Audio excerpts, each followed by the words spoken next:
sekarang ini baru kita membahasakan semua itu pariwisata. Iya, iya. Ya, Rasulullah SAW justru sudah mencontohkan kepada kita hal ini. Iya, iya, iya. Sekarang kita baru menyebut orang lokal sebagai tuan rumah. Iya.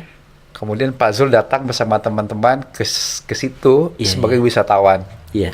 Kemudian Pak Zul dan teman-teman makan makanan yang ada di situ, minum minuman yang ada di situ. Kemudian mungkin tidur di rumah warga di homestay yang apa adanya. Nah ini 1444 Hijriah yang lalu Rasulullah kan sudah mencontohkan ini, Pak. Ya, bagaimana aktivitas perpindahan ini safar, Hijrah ya? ya hijrah. Hah?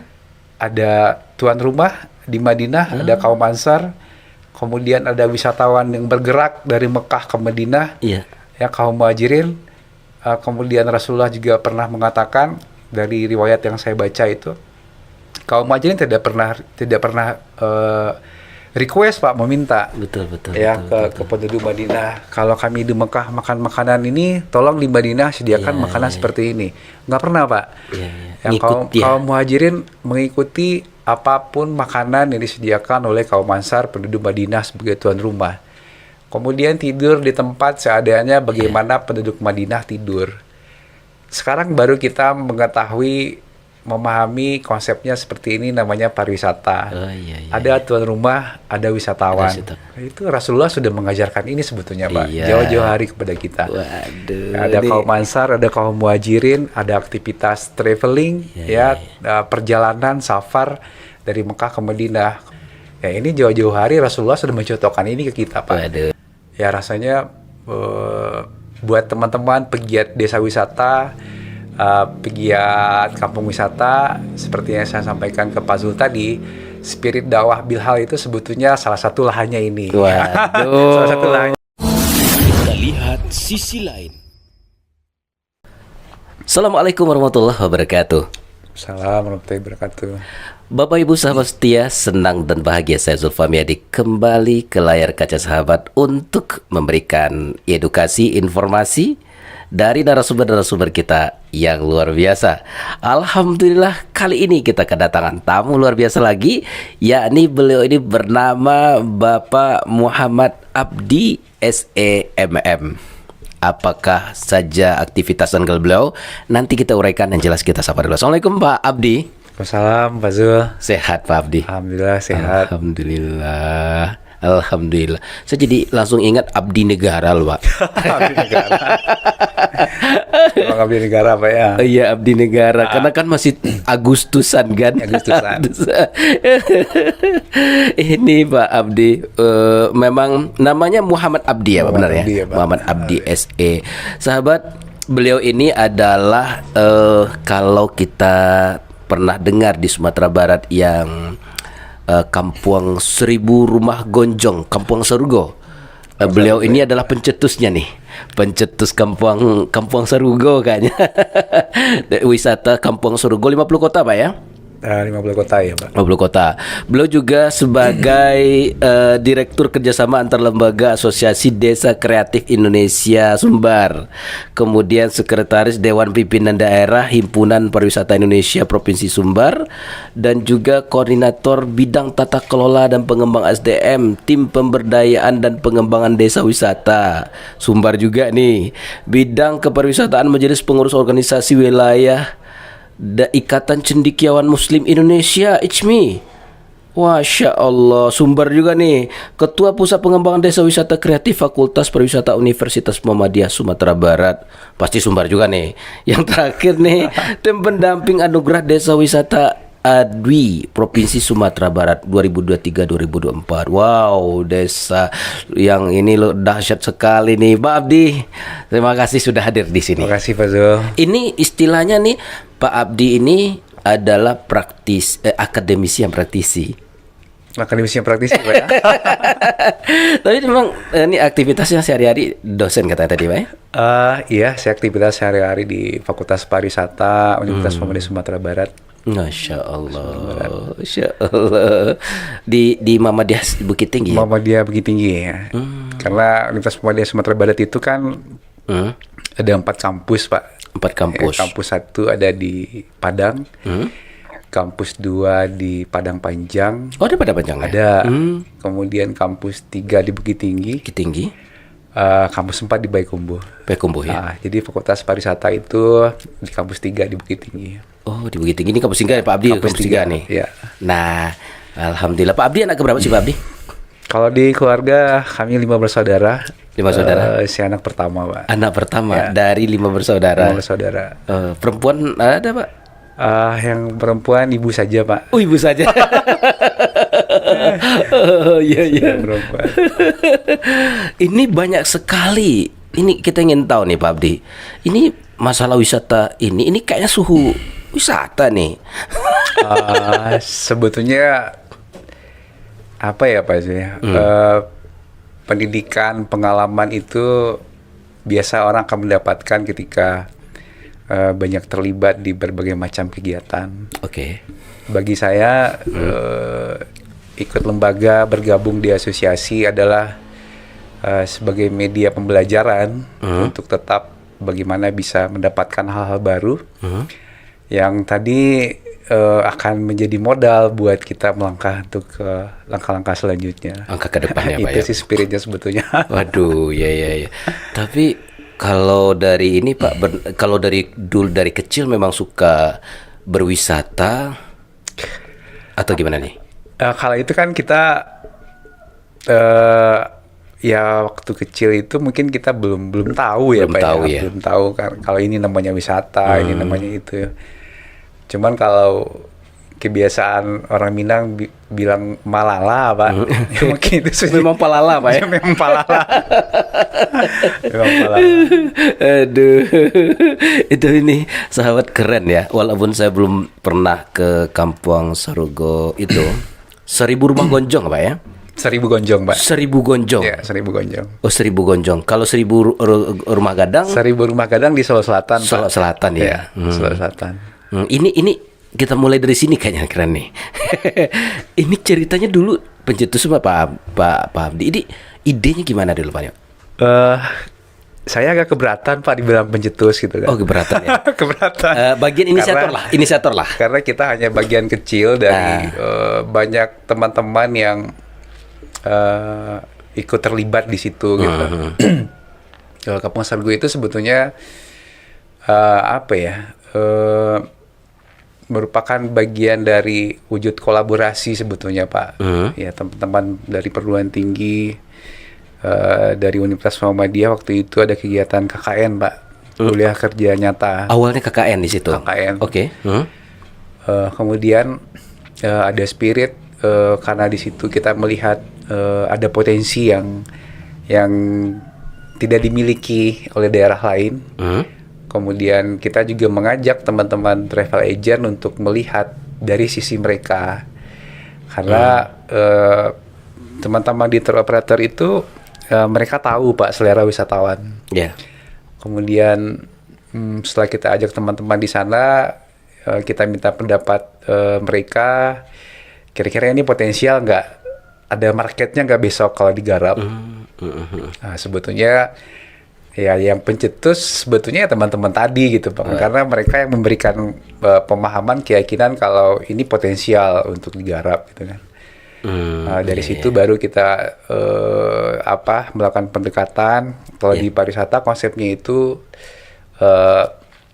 disebut CBT Pak Zul ya. CBT itu Community Based Tourism. Jadi bagaimana sebuah kawasan itu bisa diberdayakan. Yang menjadi penggerak itu adalah masyarakat lokal. Jadi bukan karena ada bantuan pemerintah, jumlah modal yang banyak itu bisa berkembang. Iya. Konsepnya bukan seperti itu. Tetapi kita lebih kepada memberikan pendampingan bagaimana masyarakat lokal menyadari, memahami kalau yang ada di sekitar mereka itu adalah hal yang menarik. Wah, ini keren kalimatnya ya.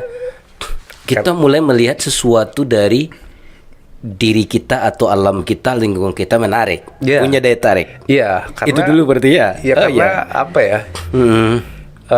Ya mungkin Pak Zul juga, saya juga ketika kita keseharian berada di daerah di mana kita tinggal di kampung kita masing-masing, mungkin karena sehari-hari kita melihat itu ya bagi kita biasa-biasa aja gitu betul, bahkan. betul. Tetapi ketika kita mengajak masyarakat untuk berkacamata menjadi orang lain, ya di sana kita akan menyadari kalau hal itu menarik. Ya, contoh saja properti yang ada di ruangan Pak Zul sekarang. Iya.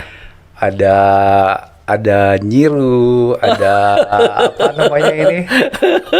Ini kan bagian dari produk ekonomi kreatif, ini, Pak ya. Ini kan menarik. Iya. Ya. Bagi orang yang membuat keseharian di daerah itu, ini mungkin hal biasa aja. Iya. Ya, ketika Pak Zul contohnya bersama teman-teman melihat sesuatu produk ini adalah sesuatu yang unik. Iya. Ya akhirnya bisa menjadi properti di ruangan ini gitu kan.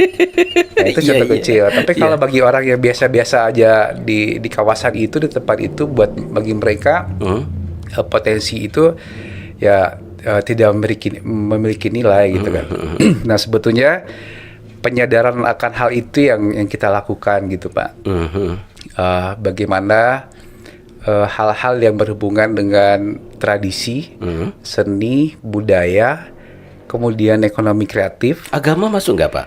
Masuk Pak, religi kan, sejarah, kemudian apa namanya ini, kuliner, makanan, termasuk dan ini minuman. nggak Pak? Maksudnya tuh cerita-cerita unik di kampung kita masuk apa? Story. Ya cerita apa namanya, itu bagian dari ya budaya itu. Budaya, Pak, budaya. masuk budaya ya betul ya. Budaya.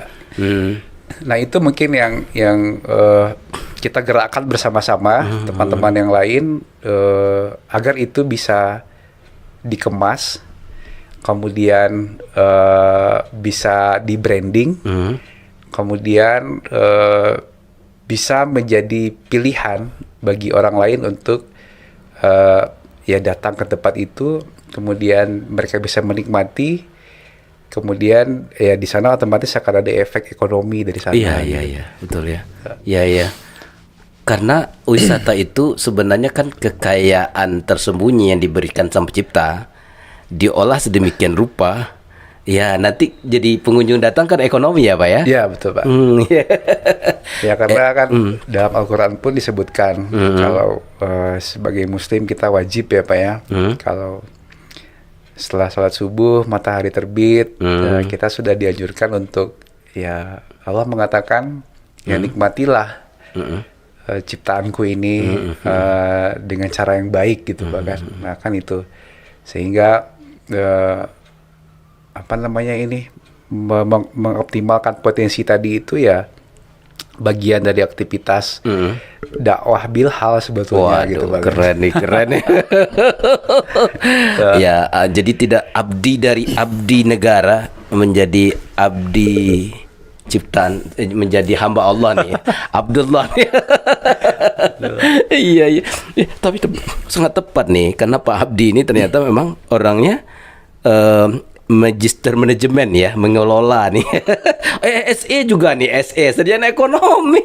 Iya. Ya. Oh iya. Tapi benar ya Pak ya, mengaitkan nilai ekonomi tadi ya, nilai agama, ekonomi dan ini ya, kebersamaan kolaborasi tadi ya. Ya karena pengalaman saya beberapa tahun belakangan itu memang tidak terlepas dari spirit dakwah sebetulnya gitu Pak. Spirit dakwah? Iya karena Oke. Gimana ceritanya Pak? Ya kalau untuk aktivitas dakwah bilisan kita sudah merasakan Banyak, sehari-hari ya. ya. Dan itu bagian dari modal kita juga untuk melakukan menerjemahkannya dalam kehidupan sehari-hari. Tapi lebih daripada itu mesti ada generasi kaum kelompok yang bagaimana bisa berbuat langsung untuk menyadari yang saya sampaikan tadi itu, hal-hal yang ada di sekitar mereka itu adalah hal-hal yang baik. Karena ketika kita bisa mensyukuri nikmat Allah itu dalam bentuk hal-hal yang sifatnya bisa memberikan hal-hal positif, otomatis Allah akan menambahnya gitu kan. Syukur nikmat. Karena ya sangat jelas Pak Zul lebih paham Enggak, saya soal itu. Betul. Allah mengatakan lain syakartum lazidanakum walain kafartum minazabila syadid. Waduh, keren. Spirit itu sebetulnya ya, kita mengajak masyarakat tadi. Dan ketika sesuatu berubah di tempat mereka berada, sesuatu yang saya tidak mengatakan sebelumnya tidak baik, tapi lebih kepada kondisi saat ini yang sudah baik, ketika mereka mengelola, menggarap bersama-sama akan menjadi lebih baik. Nah ini otomatis kawasan, daerah, kampung itu tentu akan menjadi menjadi nilai positif juga buat masyarakat. Ya. Karena kan mimpi orang di kampung, di desa kan sederhana, Pak. Ya, bagaimana kehidupan mereka, ekonomi mereka semakin hari semakin baik. Ya, ujungnya adalah gimana di sana itu menjadi daerah, menjadi kampung ya, baldatun thayyibatun wa rabbul ghafur, kan itu mimpinya, Pak. Benar, gitu. Pak. Apalagi dengan menarik ini, apalagi juga dengan di situ terdapat rumah gonjong yang juga itu adalah simbol dari Ranah Minang. Ranah Minang ya. Nah di situ kan apa juga artinya budaya-budaya Islami juga diterapkan kan di situ, Pak. Misalnya budaya masyarakatnya seperti apa sih, Pak, diterapkan di situ? Ya, Misal masyarakat menyambut tamu begitu seperti apa sih, Pak? Justru sebetulnya implementasi dari adat Basan di Sarak Basan di Kitabula itu di Kampung Sarugo sangat nampak gitu, bahkan. Sangat nampak, oke. Ya, orang tua di sana itu mungkin juga sudah mengimplementasikan bagaimana keseharian masyarakat itu tetap mengacu kepada aspek-aspek spiritual, religius. Buktinya saja Pak Zul, membangun rumah gadang itu. Kalau Pak Zul udah pernah ke Kampung Sarugo? Belum sih, ya? Pak. Kalau ada tiket gratis biasa mau sih. Kalau kita lihat dari udara itu, bangunan itu seperti saf sholat, Pak. Oh iya. Bangunan itu semua berjejer seperti saf salat, kemudian berarti tidak mencar-mencar? Tidak, Pak. Berarti saf gini? Seperti saf, ya, seperti saf, kemudian di bagian depannya itu masjid. Masjid. Gitu. Nah, dan semua rumah gadangnya menghadap ke kiblat. Oh iya, Pak? Ya, menghadap ke kiblat. Nah, ini mungkin benar Kampung Sarugo. Ya, kalau mau mencoba datang ke Sarugo sekarang ya boleh, Pak. Datang ke Kampung Sarugo. Tapi itu istilah ya, bukan istilah. Nanti di sorga maksudnya. Iya. Kita melihat di situ, Pak, implementasi dari wujud adat Basan di Sarak Basan di Kitabula itu memang sudah mereka terapkan di sana, keren, gitu kan. Nah, kemudian yang kedua, di samping motivasi dari teman-teman pelaku pariwisata tadi, Pak Zul, kita juga melihat kawasan itu kan merupakan bagian dari perjuangan Mr. Safruddin Prawira Negara. Di mana, Pak? Pada masa pemerintahan darurat Republik Indonesia. Di Kampung Sarugo? Umumnya daerah Koto Tinggi itu, Pak, kan. Oh iya, dia juga nyambung dengan ini kan, Pak? Halaban. Ke Pagadih juga. Iya. Ya, umumnya Sumatera Tengah itu kan bagian dari daerah gerilya. Pergerakannya ya. Pergerakan daerah gerilya. Iya. Pemerintahan darurat Republik Indonesia itu, Pak Zul. Kayaknya kita belum lahir, Pak. Belum, tahun 48, 49. Nah, waktu itu Koto Tinggi itu kan menjadi ibu kota pemerintahan darurat ketika itu. Koto Tinggi ya? Koto Tinggi. Kemudian kita masuk itu kan 2019 ke sana. Ada satu rasa miris, ada sedikit rasa sedih ketika daerah itu pernah menjadi penentu nadi Republik ini. Iya, benar, ya. Tetapi infrastruktur ke sana, kondisi masyarakat mungkin masih jauh, Pak, dari apa ya? Kata layak. Dari spirit kemerdekaan yang sudah 70 berapa tahun ketika itu, gitu kan. Nah, spirit kita bersama-sama lebih kepada bagaimana agar kawasan ini bisa berkembang, kemudian bisa menjadi perhatian, baik itu oleh pemerintah daerah, pemerintah provinsi, apalagi pemerintah pusat, gitu kan. Ya karena tanpa PDRI Republik ini nggak ada Pak Zul. Iya, Ya. benar sepakat. Tanpa Mr. Safruddin Prawira Negara Iya. dengan pasukannya tetap mempertahankan Republik Indonesia, ya negara ini Republik ini tidak akan ada gitu kan. Iya. Tapi perhatian pemerintah pusat terhadap daerah itu kalau kami melihat masih sangat minim ketika itu. Nah sehingga salah satu Maksud ketika itu apakah sekarang sudah ada perubahan? Nah ini ketika itu nih ya. Ketika itu. Karena kan baru pertama kali Pak datang Oh ke iya, sana. ini di awal-awal ceritanya nih ya. Oke. Terus? Nah, salah satu cara terbaik pada masa sekarang itu bagaimana agar sebuah desa, kawasan itu bisa berkembang, kemudian bisa cepat dikenal oleh orang banyak. Ya salah satunya adalah bagaimana membranding kawasan itu menjadi kawasan desa wisata atau kampung wisata. Nah, akhirnya bisa ikut berbagai macam kompetisi. Ada Anugerah Pesona Indonesia. Kampung Sarugo itu meraih predikat juara 2 Pesona untuk kategori kampung adat terbaik se-Indonesia. Oh, alhamdulillah. Kemudian tahun 2020. Itu tahun berapa, Pak? Yang tadi? Tahun 2021, Pak. Oh, 21. Oke. 21. Kemudian tahun 2020 itu tahun 2020. 2021 juga ikut di kompetisi Anugerah Desa Wisata Indonesia. Itu pertama kali Kementerian Pariwisata mencoba untuk mengevaluasi desa wisata di Indonesia melalui Anugerah Desa Wisata itu. Kampung Sarugo waktu itu dapat juara 4 untuk kategori homestay dan toilet. Ya, karena kan kategorinya banyak, Pak. Ada daya tarik wisata, ada kelembagaan, kemudian ada ekonomi kreatif, kemudian ada digital, homestay dan toilet. Nah, dari 5 kategori itu Kampung Sarugo dapat penghargaan juara 4. Juara 4 ya, homestay dan toilet. Iya. Kemudian sebentar Pak, itu ke kategorinya homestay. Berarti Kampung Sarugo itu dia menyediakan homestay sekalian. Kebetulan kan di situ banyak rumah gadang, Pak. Iya. Rumah gadang itu ya kita bersama-sama dengan teman-teman pelaku pariwisata bagaimana menjadikan rumah gadang tadi tidak hanya sekedar tempat tinggal oleh pemiliknya di sana, masyarakat, tetapi bagaimana itu bisa ya digerakkan sedikit saja, akhirnya layak untuk ditempati oleh tamu. Berarti ada di kamarnya. Menjadikan layak itu ya menjadikan rumah itu, kamar itu bersih, rapi, indah, tidak harus ada spring bed baru, tidak harus pakai hal yang baru, tetapi ya layak untuk ditempati oleh orang lain yang datang. Waduh, ini keren nih. Berarti wisatawan menikmati nuansa rumah gadang. Arti tidak dipermak kayak, mohon maaf nih, kayak karena saya belum pergi ke sana kan, Mbak. Berarti nggak terbayang bahwa fasilitas homestay di situ kayak hotel, ada spring bed, ada TV, bukan gitu maksudnya kan? Ada juga sih Pak. Kalau TV ada. Ya? Kalau sekarang sudah mulai maju ya? Mulai agak ada modern ya? Perubahan.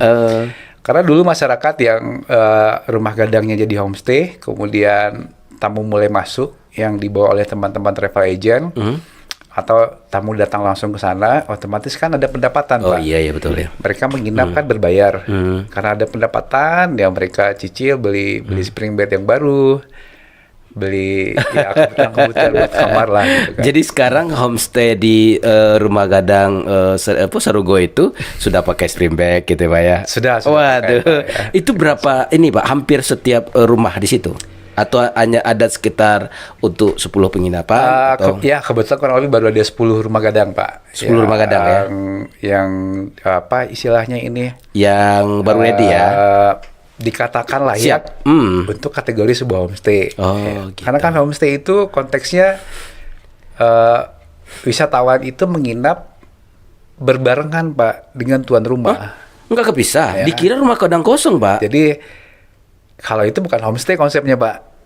Ya. Kan kita melihat nih, Pak, Bagus juga nih. Di beberapa daerah lain. Iya. Orang sengaja membangun Rumah gadang. membangun rumah Untuk penginapan. Untuk penginapan. Iya. Kemudian dikasih merek homestay. Oh, iya. Ya, nah sebetulnya kan itu kalau menurut saya agak bertolak belakang dengan konsep homestay sebetulnya. Konsep homestay itu tuan rumah, tamu, mereka hidup menyatu, ya 1-2 kamar mungkin buat tamu, kamar yang lain buat si tuan rumah. Kemudian tamu juga menikmati pagi-pagi, misalnya tuan rumah memasak, Pak. Kemudian si tuan rumah misalnya pergi ke Kebun, ke ladang, ya. Tamu ikut aktivitas itu. Mengikuti. Jadi seakan-akan kayak Seperti- Dusan family nih ya. Nah, konsep kan sebetulnya begitu Iya, gitu, Pak. betul. Kemudian sore hari mungkin apakah mandi pakai kapincuran misalnya kan. Kemudian memasak lagi buat malam. Kemudian tamu juga ikut tuan rumah pergi ke masjid sholat maghrib, Iya. ya makan malam bersama. Malam hari misalnya ada kegiatan-kegiatan atraksi seni budaya, silat dan sebagainya. Keren. Ya sebetulnya kan itu Pak konsep dari Iya. dari homestay atau di kawasan desa wisata tadi. Gitu. Waduh, ini jadi kepengen ke sana. Boleh Pak Zul. Boleh datang besok. Nah, kebetulan tanggal 30 Agustus dan 1 September. Sabtu depan ya. Nah itu Kampung Sergo itu memperingati milad ke-5. Oh, milad ke-5 ya. 5 tahun. Apa sih atraksinya, Pak? Banyak Pak. Kebetulan ada apa ya supporting dari Balai Pelestarian Kebudayaan, Kementerian Pendidikan, Riset dan Teknologi. Itu bikin event Festival Limpape namanya Pak. Festival Limpape. Ya, Festival Limpape itu dilaksanakan 2 hari, tanggal 31 Agustus dan 1 September. Itu mulai dari atraksi seni budaya. Siang malam nih, Pak? Siang malam Pak. Wow. Kemudian ada pertunjukan kesenian, kemudian ada atraksi baju kurap basiba, terus ada aktivitas memasak aneka kuliner lokal. Rendang? Bukan? Yang Yang kuliner lokal lah ya? kuliner lokal, ya. Kalau saya sebutin nanti Pak Zul nggak jadi kesana. Ini Pak Zul datang ke sana untuk melihat. Iya, kalau Kemudian, akademisi pintar begini ya, anak. Juga ada permainan anak nagari. Ya. Oke. Kalau di sana itu anak-anak jarang Pak main gadget itu. Iya. Karena di sana nggak ada sinyal Pak. Waduh, keren nih. Di sana nggak ada sinyal internet. Kalau butuh sinyal harus beli paket. Oh, yang ini ya, paket voucher yang jaringan satelit. portable itu kan waktunya berbatas tuh Pak. Iya. Ada yang 1 jam, Iya. vouchernya ada yang 2 jam, ada yang 1 hari. Ya dengan kelemahan itu jadi spirit buat anak-anak di sana tetap menjaga tradisi mereka. Tapi ini sebenarnya kalau belum masuk internet ke bawah ini yang bebas ini kayaknya tuh memang asik Pak. Kita pernah dulu itu anak tuh kayak natural zaman 80-an lah. Anak-anak tuh masih negur kita, nyapa kita gitu ya. Ada kami ketemu di daerah kayak gini loh Pak Abdi. Mereka tuh kami datang kan karena orang baru datang. Kita ke WC-nya nih. Pertanyaannya nyentil tapi masuk. Nusuk gitu ya. Apa tuh kalimatnya tuh? Pak, Bapak orang Islam nggak katanya? Dia ngeh dengan dia siapa yang datang gitu kan. Kemudian kalau mungkin ya kalau orang Islam begini cara menghadapinya, kalau nggak mungkin begini begitu kan Pak. Itu kami dapatkan Pegadil Pak, Pegadili ya. Oh, Pegadil ya. Itu tahun kemarin kita dapatkan. Itu bagi kita nilainya kalau anak sekarang coba gini Pak, mungkin tersenggol dia kan. Tersenggol dia nggak asik aja kan, nggak mau tahu. Tapi kalau anak yang nggak ada sinyal belum dapat, wah itu memang benar-benar natural nih. Ya permainannya apa saja sih Pak? Ya baiknya Pak Zul datang tanggal 31. Udah diputar-putar akhirnya nggak dapat juga kan. Keren. Iya.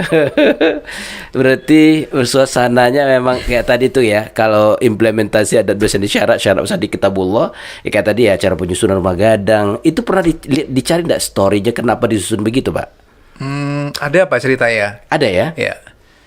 Itu akan diceritakan nanti Pak tanggal 31 Agustus. Boleh Pak datang ke sana.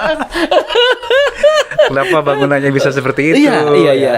Dan itu tempo dulu kan. Rumah gadangnya itu mungkin di kisaran 80-an tahun, ada 100 tahun. Seingat saya, kampung itu sudah 2 kali terbakar, Pak. Oh, sudah 2 kali terbakar. Berarti sudah ada 2 kali renovasi. Namun tetap mempertahankan pola awal dari pembangunan itu ya. Karena orang-orang tua kita dulu itu kan punya dasar, Pak ya, punya dasar yang kuat. Kenapa bangunan ini arahnya ke yang seperti ini? Iya, betul ya. Ya, kenapa jendela mesti menghadap ke matahari terbit? Iya. Ya, pasti di sana Konsep masak sekali ya. Ada unsur gimana menjaga kesehatan dalam rumah misalnya gitu. Karena kan begini Pak, begitu dibuka matahari pagi itu kan sehat. Ya. Kenapa tidak menghadap matahari terbenam gitu Ya. Begitu dibuka secara kesehatan kan udara pagi sehat gitu kan. Ya. Waduh, keren nih. Ya, rasanya rugi Pak Zul dan teman-teman pemirsa. Silakan nanti tanggal 31 Agustus sampai 1 September. Iya. 1 bulan ya. 1 bulan. Menikmati suasana kehidupan di desa, ya dengan segala naturalnya, dengan segala aktivitas masyarakat yang memang itu keseharian, Pak. Ya. Bukan didesain karena ada tamu enggak ya, keseharian mereka seperti berarti itu. memang alami ya Pak ya. Alami ya. Kan juga ada yang didesain karena ada kebutuhan kan. Itu boleh juga Pak. Boleh ya, juga. Karena memang nggak ada salahnya juga nggak ada kan. salahnya. Ya. Tapi kalau yang ini nyatu ya. Nyatu. Iya. Kalau Pak Abdi di sini sebagai praktisi berarti juga ini juga kan banyak mungkin kayak mahasiswa peneliti juga ada. Apakah Kampung Surgo juga pernah dikunjungi wisatawan anak-anak dari didik dari ini berarti Pak ya? Oh banyak Pak. Banyak. Ya, karena ya kawasan kalau udah berkembang, udah viral, otomatis juga akan menjadi daya tarik tersendiri gitu bahkan. Nggak hanya dari kampus kami, tapi dari kampus-kampus lain juga alhamdulillah sudah banyak yang datang ke sana. Baik itu kegiatan pengabdian masyarakat KKN atau teman-teman dosen melakukan penelitian. Yang kita harapkan dari aktivitas itu adalah ya tentu hasil penelitian tadi itu bisa jadi input ya. Jadi input untuk pengembangan kawasan itu ke depannya gitu. Kalau wisatawan yang datang dari mana saja sih Pak yang pernah itu? Wisatawan lokal banyak Pak. Kemudian domestik rata-rata teman-teman travel agent yang bawa. Malaysia ada nggak? Mancanegara dari Malaysia juga sudah banyak. Banyak ya. Kemudian dari Spanyol. Spanyol. Dari Jepang juga sudah ada. Dari Korea. Dari Belanda juga sudah ada yang ke sana gitu. Waduh. Pak Abdi nggak terpikir bikin film sejarah nggak? Film dokumenter atau apa tuh? Kayak Safruddin Perawi Negara gitu kan. Ini kan jadi kebetulan salah satu rangkaian kegiatan di Festival Limpapeh besok itu ada atraksi itu. Ada pemutaran film tentang Kampung Sarugo yang itu dibikin sendiri oleh masyarakat. Tapi dengan pendampingan teman-teman dari Balai Pelestarian Kebudayaan. Ya boleh sih Pak Zul datang ke sana untuk lihat filmnya. Keren nih. Tapi gini Pak Zul, yang jadi satu hal yang buat kami kaget adalah ke sana itu kan aksesnya masih tidak sebagus ke tempat lain. Ya, kita mengira di awal itu tidak akan ada wisatawan yang akan datang. Iya. Di awal-awal 2019, 2020 itu kan sudah mulai dihadapkan dengan COVID, pandemi. Iya, betul. Kemudian pasca pandemi itu sudah mulai berdatangan, itu malah market yang tidak kita duga adalah teman-teman dari stasiun televisi nasional. Ke sana? Ya. Ya intinya malah daerah itu jadi kawasan lokasi syuting jadinya Pak. Ya, kayak Trans 7 ada program Sibolang. Kemudian MNC juga sempat ada kegiatan syuting di situ. Kemudian banyak juga pembuatan film. Ada beberapa film layar lebar yang juga syutingnya di sana. Waduh, keren nih. Jadi ya ternyata intinya adalah ketika masyarakat desa termasuk di kota apa ya. Di kota itu kan kawasannya kelurahan itu atau RT atau RW. Ketika bisa menggerakkan masyarakat untuk yang kita cerita di awal tadi, menyadari potensi ini bagus, kemudian bisa dikemas dengan sinergi dengan teman-teman pelaku pariwisata, otomatis dampaknya itu akan muncul, Pak. Dan dampak itu dari pengembangan desa wisata tidak mungkin minggu ini, tidak mungkin bulan depan, ya. Pasti ada proses yang kita butuhkan sehingga usaha tadi tidak akan sia-sia. Ya. Waduh, sampai kayak gitu ya, benar sekali, Pak. Dan yang terpenting lagi juga ada komitmen, Pak. Ya, komitmen.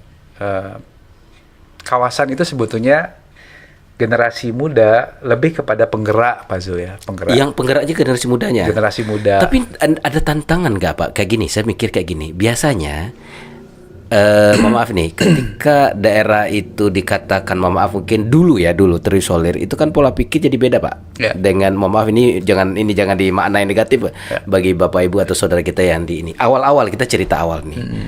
Itu sempat bicara perubahan di satu tempat yang jauh, biasanya tuh banyak resiko dan tantangan, Pak.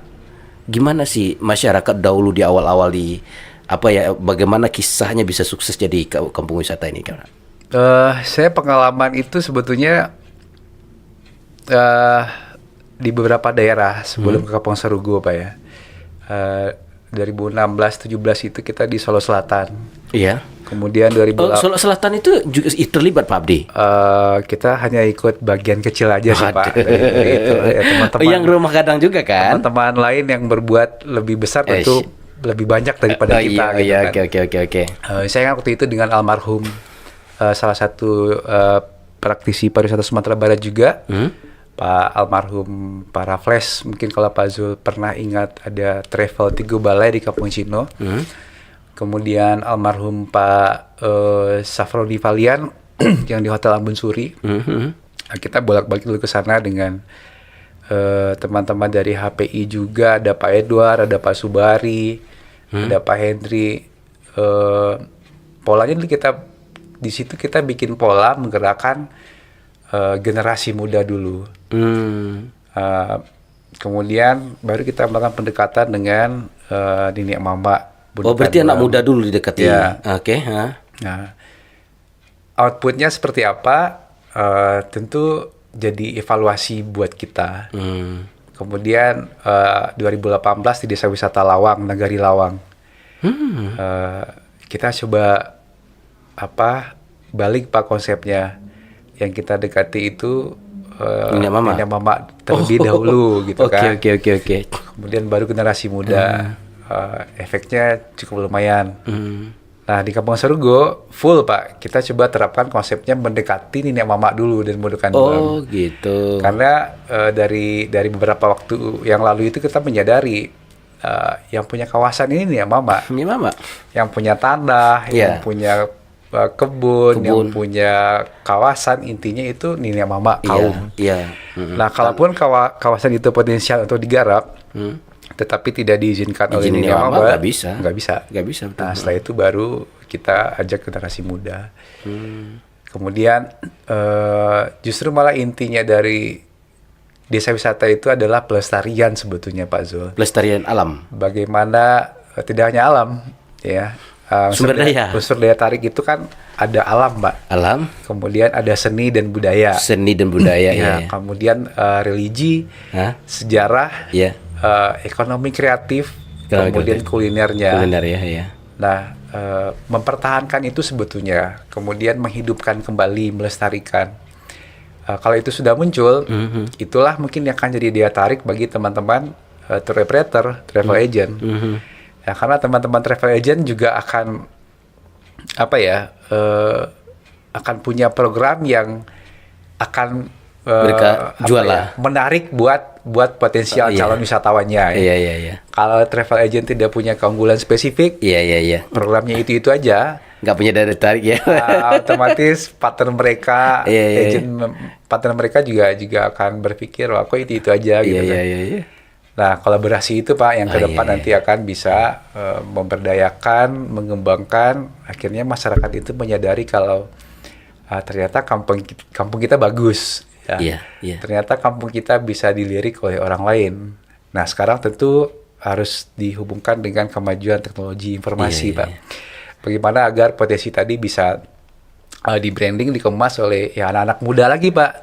Anak muda yang bisa mempromosikan. Tapi anak muda di situ banyak, Pak. Banyak, Pak. Oh, banyak ya. Banyak. Saya jadi kalau air, Pak, saya jadi menghayalnya jadi pengen ke sana nih. Ya. Air gimana? Air jernih nggak? Kalau air cukup Pak, malah berlebih di sana gitu Berlebih kan. ya? Jernih, karena Pak? di sana juga kalau untuk keseharian ada Pamsimas Oke. yang debit airnya cukup tinggi. Ini sokongan utama untuk wisata kan gitu, kadang bagus, Ya. tapi air sulit. Kalau Gitu kan. mau mandi di sungai juga bisa Pak. Ada sungai, Pak? Karena itu aliran Batang Aya Sinamar. Nah, di situ ada apa ya? Ada Tapi kalau sungai bisa kan keruh, sungai. Pak. Saya nggak akan bilang jernih atau keruh, silakan Pak Zul dia sendiri ke sana. Payakumbuh itu terkenal dengan ayahnya Jani. Ikannya Jina. Udah terjawab, ayahnya Jani, ikannya Jina ya. Iya betul.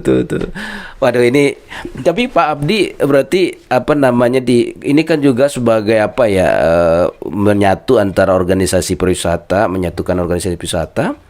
Itu peran di antara organisasi ini menyatukan ide-ide atau apa saja sih Pak yang dilakukan? Sebetulnya di antara unsur itu kan mesti saling melengkapi, Pak. Melengkapi. Kalau di pariwisata itu konsep dari pemberdayaan itu, kalau tadi aplikasinya teman-teman pegiat yang lain juga punya pola yang lain ya, Pak ya. Kalau buat saya memang community based tourism itu konsep yang tepat. Ya, sampai saat ini untuk menggerakkan masyarakat. Kemudian sinergi dengan berbagai pihak unsur, yaitu ada namanya konsepnya pentahelik pariwisata, Pak. Pentahelik itu ada 5 unsur yang kalau kelima unsur ini bisa saling menguatkan, berkolaborasi dalam mengembangkan sebuah kawasan, insya Allah dikatakan berhasil itu akan terwujud. Ya, di sana itu yang pertama ada pemerintah, kemudian yang kedua perguruan tinggi, yang ketiga industri pariwisata, yang keempat adalah asosiasi atau komunitas pariwisata, yang kelima itu Pak Zul dan teman-teman media. Waduh. Ini saat ini Pak Zul sudah memerankan peran pentahelik ini. Pentahelik ya. Dari unsur media. Ya. Karena kalau pemerintah lebih kan kepada ke regulasi, Pak. Iya, betul, regulasi. Ya, kemudian program pemerintah yang berhubungan dengan pemberdayaan masyarakat berbasis pariwisata. Kemudian nanti bagaimana agar beberapa program pemerintah bisa tidak hanya menyangkut infrastruktur, tetapi juga sarana prasarana. Kalau di kawasan desa wisata, otomatis semua itu ada keterbatasan. Sementara wisatawan punya standar pelayanan yang itu tidak dimiliki oleh orang desa, orang kampung. Nah, di sana peran pemerintah.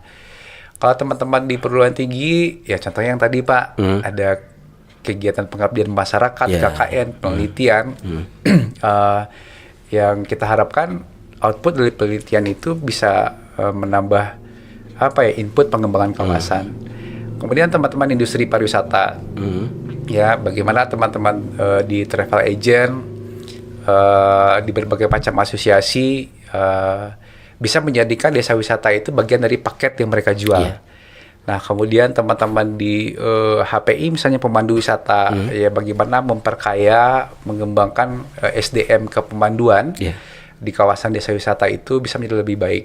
Nah, kemudian ada lagi teman-teman komunitas, ya komunitas itu termasuk di sana ada yang tadi kita cerita itu ada kelompok sadar wisata, Pokdaris, yang PR mereka sebetulnya adalah bagaimana melakukan penyadaran sadar wisata kepada masyarakat, kemudian mengelola.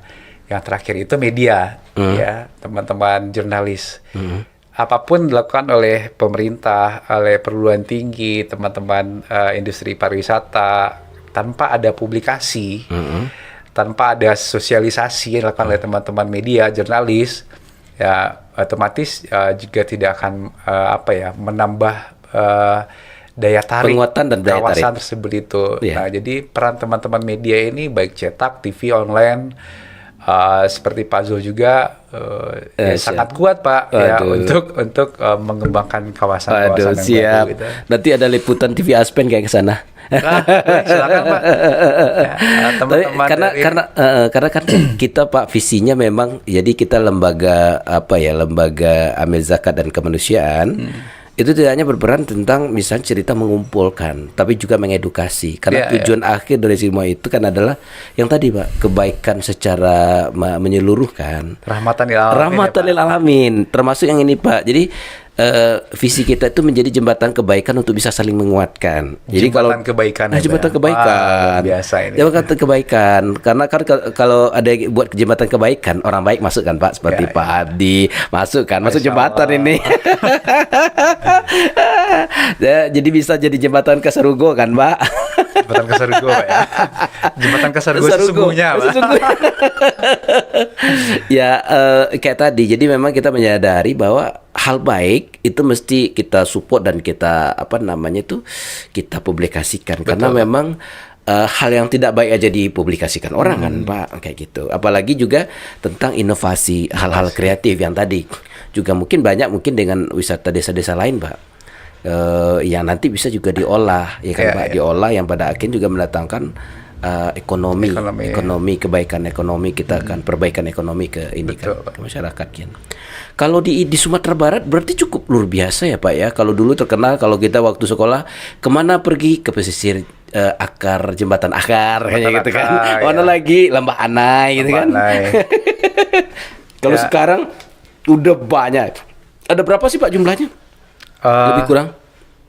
Kalau di data Jadesta Kementerian Pariwisata di 2024 kemarin itu Pak, yang terdaftar di ADWI Anugerah Desa Wisata Indonesia 2024 itu Sumatera Barat tercatat ada 338 desa wisata. 338 di 19 kabupaten kota. Ya, termasuk juga di kota Bukit Tinggi ini juga ada gitu. Ya, tapi saya punya usul nih Pak Abdi. Tapi mungkin juga sudah ya, mungkin sudah. Maksudnya kayak gini, ketika memang wisata itu sama dengan apa ya Pak ya, ketika kita datang ke tempat orang, bagaimana kita juga senang ketika orang itu mengambil barang-barang atau budaya kita. Kalau kita pergi ke tempat lain dulu, kemana saya? Bali kemana ya Pak ya? Bukan ke Bali ya. Yang Blangkon itu di mana Pak? Anda saya ketika dulu tempat ada wisata yang angklung itu di mana Pak? Itu Jawa Barat ya? Jawa Barat. Kita juga beli Blangkon kita bangganya kita pasang Blangkon. Ya kan Pak? Kemudian beli angklung main yang jada pandai kan gitu kan. Ketika memang orang wisata itu kita bawa ke dakwah tadi Pak. Mungkin kalau juga ada masuk misalnya kan pemahaman Minang adat Besan Isyara begitu kan Pak. Mungkin sudah nih. Kalau belum nih kayaknya insight nih Pak. Sudah Pak. Sudah ya. Di pengelola desa wisata juga sudah ya Pak ya. Mulai menerapkan itu. Ya. Keren nih. Contohnya saja kalau tamu baru datang itu dikasih data gitu. Oh iya Pak. Data, keren nih. Saya kebetulan seminggu yang lalu menyaksikan langsung ada wisatawan dari Spanyol masuk ke Kampung Sarugo. Itu dikasih pakaian adat Pak. Oh pakaian adat. Yang perempuan dikasih baju apa? Kurung? Bukan baju. Musibah? Baju kayak baju barale ini Pak. Oh iya. Yang warna baju merah. Baju pengantin. Baju pengantin. Iya. Laki-laki juga pakai baju sile gitu kan. Iya. Gitu. Itu sebelum mereka masuk gerbang Kampung Sarugo Pak. Mereka dikasih disambut tari-tarian juga berarti. Iya disebut tarian. Buka kan? Terbuka dikit-dikit kan? Kemudian kalau juga ada sebelumnya ada tamu dari wisatawan mancanegara yang masuk itu, kalau tidak ada request sederhana itu, kalau perempuan dikasih, orang Minang bilang kain kode Pak. Dikasih kode? Ya kain kode, kemudian selendang. Mereka yang masuk kalau perempuan dikasih itu? Ya. Wah ini keren nih. Kemudian laki-laki kalau kebetulan tamunya ya kalau wisatawan mungkin biasa Pak ya, mereka pakai celana pendek gitu. Yang laki-laki dikasih kain saruang Pak. Ini benar-benar gitu. Ini apa? ngikut kita gitu kan, Pak. Iya, yang mereka mesti Menghargai budaya lah. Pertama menghargai budaya. Hah? Kemudian mereka merasakan menjadi orang lokal Oh gitu, iya Pak. iya, gini lah ras. Ini lah kalau orang sini pakai kain saruan, Iya. yang perempuan pakai kain kode, Iya. pakai salendang. Itu dikasih Pak ke wisatawan yang masuk ke kampung Sagu. Aduh, keren nih. Di desa wisata lain di Sumatera Barat, saya melihat juga sudah melakukan hal seperti itu. Ya, itu gitu, Pak. bagus karena kan kayak gini, begitu orang kemarin kita sempat usulkan kayak gini, Pak. Jadi memang orang ngikut kita, misalnya kayak dari bandara, kalau ada insight nanti kan Bapak ke organisasi nih, ke bandara juga mestinya kita sudah masukkan selamat datang bagi tamu mancanegara di ranah Minang, adat bersyadi syarat-syarat bersandi kitabullah. Sebuah kebahagiaan bagi kami jika Anda senang memakai pakaian adat dan budaya kami. Ini kan Pak. Ya. Itu kita sudah mulai. Iya, bagi yang kayak tadi Pak, kita lihat sudut pandang orang lain terhadap kita yang Pak Abdi bilang tadi. Kan ketika dia kan biasa-biasa aja, kalau kita orang datang biasa kan biasa aja kan Pak, sudah di Minang biasa. Tapi kalau disambut, kalau kita datang ke orang baru kan, ke kampung orang disambut kayak gitu kan merasa kita banget ya Pak. Betul, Pak. Selamat datang para tamu kami dari mancanegara kan. Pakai bahasa Inggris sekali Pak ya. Ya mungkin bisa saja Pak ke depan di airport. Teman-teman pengelola di Angkasa Pura sediakan booth. Kalau sekarang itu wisatawan pengen mencoba menggunakan pakaian Minang itu, kalau nggak di PDIKM Padang Panjang, kalau nggak di Istana Pegawaian. Dia di juga ada kan Pak? Kemudian di bisa juga kali enggak? Di Kebun Binatang ya? Di Rumah Kadang Kebun Binatang juga ada. Iya bisa. Ya. Ya tapi kan mereka bangga loh Pak, bangga. Oh iya pasti lah Pak. Bangga. Iya. Itu kan sebuah tuh, kalau artinya kayak gini. Ada kalanya kayak gini loh Pak, karena sebahagian masyarakat mandang, oh kalau wisata itu nanti kan datang tamu-tamu yang bukan budaya kita. Nah sebenarnya kan tergantung kita kan Pak. Sebetulnya itu Pak yang menjadi tantangan. Itu tantangan. Itu tantangan dari sebuah wisata ya. Ya pengembangan desa wisata, tantangan utamanya di sana gitu Pak. Ketika mohon maaf mungkin sebagian orang tua kita keberatan dengan kawasan mereka berkembang menjadi destinasi wisata. Tapi kalau saya coba lirik ke belakang, juga tidak salah Pak Zul. Sebagian orang tua berpandangan seperti itu. Karena Kenapa? apa? Pertama, ketika mereka muda dahulu, sumber informasi tentang pariwisata yang mereka terima hanya melalui satu media. Betul. TVRI. Iya. Saat itu, kalau untuk publikasi pariwisata itu lebih cenderung kepada tontonan aktivitas wisatawan di Bali. Iya. Di Bali identik dengan wisata pantai. Iya betul. Oh iya. Wisata pantai identik dengan pakaian wisatawan dengan pakaian yang serba berkekurangan. Iya. Nah, ketika mereka muda, informasi pariwisata yang mereka lihat seperti itu, Pak. Ya, jadi buat saya juga tidak salah. Sebagian orang tua kita masih keberatan soal kawasan mereka ketika akan dikunjungi wisatawan akan berubah menjadi tidak baik. Kemudian yang kedua, juga wisata itu kayaknya identik dengan kehidupan glamor, alkohol, iya betul ya. kemudian seks bebas, narkoba dan sebagainya. Iya. Nah sebetulnya kan itu adalah bagian dari aktivitas yang dilakukan oleh oknum, Pak. Oknum ya. Ya. Nah itu mungkin kecenderungan kekhawatiran dari orang tua kita ketika kawasan ini dibuka untuk umum, orang datang. Masyarakat akan terpengaruh dengan hal seperti itu. Nah, di sana sebetulnya substansi dari desa wisata ketika bagaimana orang lokal kita di daerah itu bisa memperlihatkan identitas kita sejatinya seperti apa. Iya. Nah, sehingga orang yang datang secara otomatis juga akan bisa mengikuti kearifan lokal yang ada di daerah itu.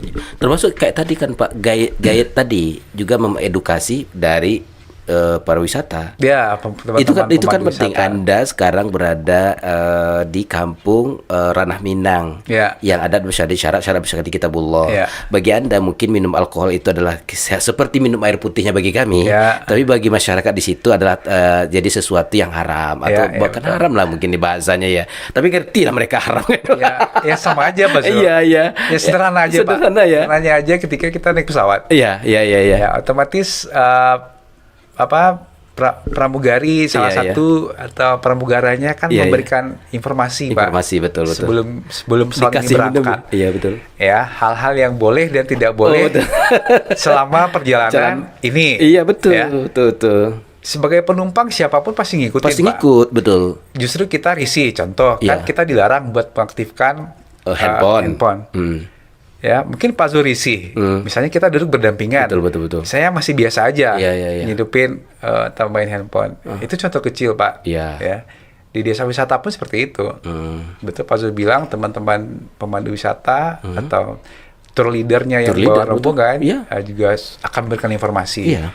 Hal-hal yang boleh dan bisa tidak bisa di kawasan ini ya seperti itu. Betul. Karena kan kayak tadi kolaborasi yang Bapak bilang, Pak Abdi Ya, Pak. bilang kolaborasi. Karena memang kayak gini, Pak. Ketika mindset kita kuat terhadap bahwa kita kuat dalam ideologi tadi, ini dibuktikan ketika banyak yang datang. Contohnya Ya. kayak Bali kan memang kan nggak banyak budaya mereka terpengaruh kan, Pak. Walau nggak terlalu banyak begitu kan, Ya, Pak. ya. Budaya. Ketika ideologinya kepemahaman adat bersandi syarat bersandi Kitabullah itu, ketika datang ada ujian yang datang seperti Ya. ini, masih kuat enggak kita? Masih kuat. Ini sebagai juga Pak, pemantik apalah istilah kayak uji coba kan. Uji coba, ya. Sehingga benar ketika kita lewat, berarti ini keren. Baru nih kuat dalam hal mempengaruhi orang lain bahwa kampung kami begini, Ya. begitu kan? Kuat juga dalam teknik kita mengkomunikasikan satu sama lain bahwa kita kampung ini begini, begitu kan, Pak? Wah, keren sekali. Sebetulnya di sana Pak Zul substansinya gitu kan. Bagaimana budaya, kultur, tradisi, kemudian aspek sosial, budaya. Juga di sana ada prinsip disiplin ilmu antropologi, geologi dan sebagainya bisa menyatu untuk menjadikan kawasan itu menjadi sesuatu yang menjadi daya tarik. Ya itulah sebetulnya bagaimana kita mempertahankan, memperlihatkan kepada dunia luar kalau kita ini kuat. Iya. Ya. Kita tuh punya nilai, value-nya itu, Pak. Value-nya di sana. Value-nya di gitu, situ. di sana. Sehingga benar nih cerita orang sejarah kan, adat bersandi syarat. Begitu dia terkenal bahwa Minang itu adat bersandi syarat. Begitu dia datang, dia coba ngambil air yang tadi itu nggak ngaruh apa-apa kok. Ya. Berarti orangnya nggak kuat. Ditawari minum, diminum aja. Ya, bisa saja uji coba bagi orang kan, Coba. Pak. Tapi begitu kuat, ya kita jadi sesuatu yang bagi orang datang, oh benar nih, orangnya ramah, santun dalam menyapa kita. Dia tapi kita tidak boleh A B C D E, tapi orangnya ramah. Gambaran dari Muslim yang rahmatan lil alamin. Ya sebetulnya Pak Zul, sekarang ini kita membahasakan semua itu pariwisata. Iya. Ya, Rasulullah SAW justru sudah mencontohkan kepada kita hal ini. Iya. Sekarang kita baru menyebut orang lokal sebagai tuan rumah. Iya. Kemudian Pak Zul datang bersama teman-teman ke situ sebagai wisatawan. Iya. Kemudian Pak Zul dan teman-teman makan makanan yang ada di situ, minum minuman yang ada di situ. Kemudian mungkin tidur di rumah warga di homestay yang apa adanya. Nah ini 1444 Hijriah yang lalu Rasulullah kan sudah mencontohkan ini, Pak. Ya bagaimana aktivitas perpindahan ini safar. Hijrah ya? Ya, hijrah. Ada tuan rumah di Madinah, ada kaum Ansar. Kemudian ada wisatawan yang bergerak dari Mekah ke Madinah. Iya. Ya, kaum Muhajirin. Kemudian Rasulullah juga pernah mengatakan dari riwayat yang saya baca itu, kaum Muhajirin tidak pernah request, Pak, meminta Betul. ya ke penduduk Madinah, kalau kami di Mekah makan makanan ini, tolong di Madinah sediakan makanan seperti ini. Nggak pernah, Pak. Iya. Ya, kaum Muhajirin mengikuti apapun makanan yang disediakan oleh kaum Ansar penduduk Madinah sebagai tuan rumah. Kemudian tidur di tempat seadanya bagaimana penduduk Madinah tidur. Sekarang baru kita mengetahui, memahami konsepnya seperti ini, namanya pariwisata. Ada tuan rumah, ada wisatawan. Sekarang kita baru mengenal bahasanya kearifan lokal. Itu Rasulullah sudah mengajarkan ini sebetulnya, Pak. Jauh-jauh hari kepada kita. Waduh, ada kaum Ansar, ada kaum Muhajirin, ada aktivitas traveling, perjalanan safar dari Mekah ke Madinah. Kemudian bagaimana wisatawan itu mendatangkan dampak ekonomi kepada masyarakat. Ya, mereka belanja souvenir, mereka beli oleh-oleh dan sebagainya. Ya, ini jauh-jauh hari Rasulullah sudah mencontohkan ini ke kita, Pak. Waduh, saya jadi tahu nih sahabat. Ketika kaum Muhajirin akhirnya bergerak bersama masyarakat Madinah untuk membangun ekonomi di Madinah. Ya, rasanya buat teman-teman pegiat desa wisata, pegiat kampung wisata, seperti yang saya sampaikan ke Pak Zul tadi, spirit dakwah Bilhal itu sebetulnya salah satu lahannya ini. Waduh. Salah satu lahannya ini. Ini kenapa jadi tahu? Kenapa jadi ketua ini? Ya ini dia ustadznya di wisata nih. Enggak juga, Mas. Bukan ustadz. Jadi ada UAS, ada Ustadz memandu wisata. Tapi itu keren. Saya sepakat, Pak. Jadi karena dakwah itu masuk ketika kita ngambil bahagian menjadi jembatan kebaikan dimanapun. Ada orang lewat lagu, lewat puisi. Karena kayak gini, kalau lewat puisi, dia dengan kata-kata yang susah dicerna, di situ pula nilai masuk. Ya kalau didakwahikan ini haram ini, dia juga nggak tahu, nggak smooth masuknya gitu. Gimana dong kan? Dan dia dengan itu pula dapat. Ada orang di lagu ya kan, lewat lagu itu menyadarkan dia. Baroma bilang itu kan apa tuh Pak, kan begadang apa kalau apa judi gitu. Gitu kan.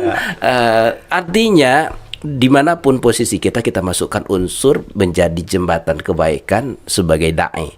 Dai itu mengajak, dan cara mengajak itu lebih penting kan Pak. Iya betul Pak. Benar kan Pak. Nah kalau orang hobi-hobi jalan-jalan ini kan begini kan, dimasukkanlah nilai-nilai yang tadi spiritual sama Uma kan, Ustadz Muhammad Abdi.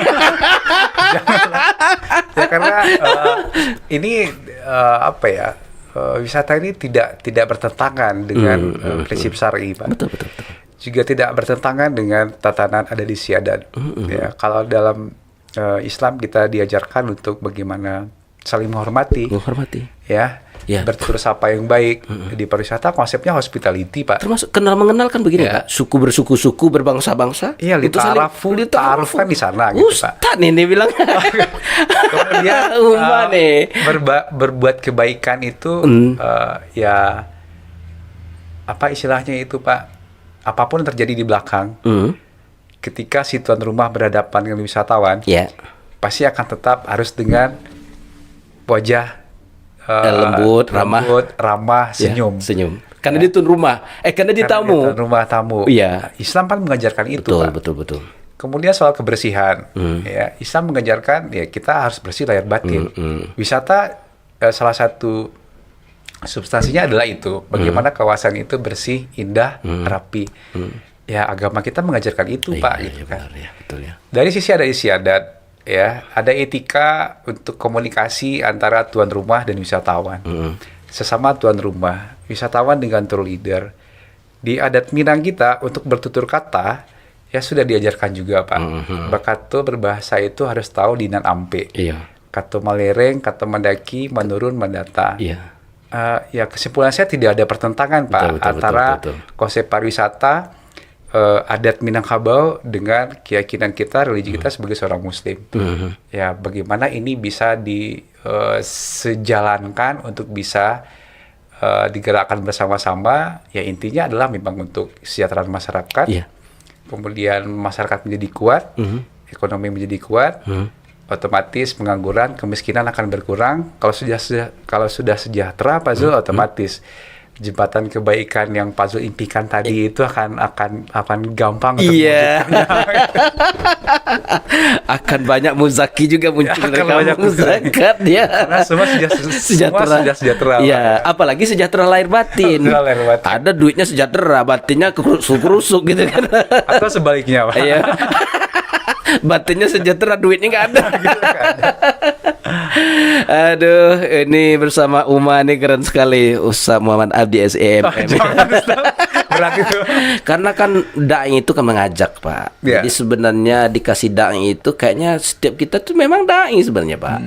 Untuk mengajak dengan cara kita sehingga memang intisarinya tidak hilang. Tidak hilang. Jadi pada kesempatan sekarang ini Uma nih kasih aja Uma nih. Aduh, Abdi.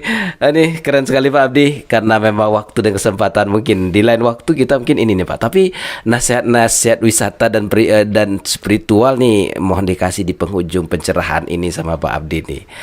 Closing statement Pak Abdi nih. Yang Oke. pertama adalah buat teman-teman generasi muda di di kota ataupun di desa sama aja. Ada potensi di sekitar kita yang mungkin kita karena kita sehari-hari di sana tidak menyadari ini adalah sesuatu yang memiliki keunikan, keaslian, otentik. Kemudian ini bisa dikemas menjadi daya tarik dalam bentuk melestarikan. Perlu kita gerakkan ini ya, sekalipun di kota juga ini sangat penting karena kesadaran membangun bangsa ini, bangsa yang besar itu dibangun dari desa kelurahan yang besar ya. Tidak mungkin bangsa yang besar ini bisa berkembang dengan cepat ketika kita generasi muda di desa, di kelurahan, di daerah tidak melakukan aktivitas yang membuat daerah kita akan menjadi besar. Nah, ini mungkin PR utama. Kemudian sinergi dengan semua pihak ya, Nini Mama, alim ulama, Cadia Pandai, Mundu Kanduang, teman-teman pegiat desa wisata ya tidak bisa lepas dari itu ya, karena yang punya kawasan mereka, yang punya keautentikan mereka. Kemudian sinergi dengan pemerintah juga. Kita berharap juga pemerintah punya komitmen yang kuat untuk mengembangkan, memberdayakan masyarakat berbasis pariwisata. Jangan hanya sekedar, mohon maaf, ketika akan menjadi kepala daerah ada visi misi yang kuat tentang pemberdayaan, tentang pariwisata, tetapi dalam implementasi tidak sebesar mimpinya. Nah, mungkin ini yang perlu diingat-ingat ya, digerakkan bersama-sama. Rasanya itu Pak Zul ya, yang terpenting kita mesti saling menguatkan satu sama lain agar potensi yang kita punya, alam, seni, budaya, tradisi bisa kita gerakkan untuk kemajuan masyarakat. Waduh. Terima kasih. Makasih banyak Uma. Ini keren sekali, bener nih, beliau ini kan juga bagian dari kepala bidang organisasi ICMI ini. Cendekiawan pasti, yang orang cendekiawan ini. Waduh, kita jadi lupa saking banyaknya gelar dan keahlian Pak Abdi ini. Kita lengkapkan di Uma tadi. Semoga Pak Abdi yang Pak Abdi sampaikan tadi menjadi semangat bagi kita bersama, terutama kata kunci tadi kita mencoba memaknai apa yang kita punya, yang kita punya, sehingga dia punya nilai guna dan keunikan ketika dilihat dari sudut yang berbeda. Betul Pak Abdi ya. Betul. Dan semoga keunikan itu mampu pula mendatangkan ya kayak tadi kan Pak, ekonomi dan juga termasuk kebahagiaan lahir batin. Kebahagiaan lahir batin. Menuju jembatan kebaikan tadi, Pak. Untuk saling menguatkan. Pak Abdi, makasih banyak Pak Abdi. Sukses dan berkah sekali buat para Pak dosen dan praktisi pariwisata. Semoga nanti kita sama-sama berwisata di jannahnya Allah Subhanahu wa Ta'ala. Amin, Allahumma amin. Akhirnya sahabat semuanya, terima kasih tetap setia di channel Sisi Lain Aspen. Saya Zulfahmi Adi. Saya Muhammad Abdi. Mengucapkan terima kasih. Akhir kalam. Assalamualaikum warahmatullahi wabarakatuh.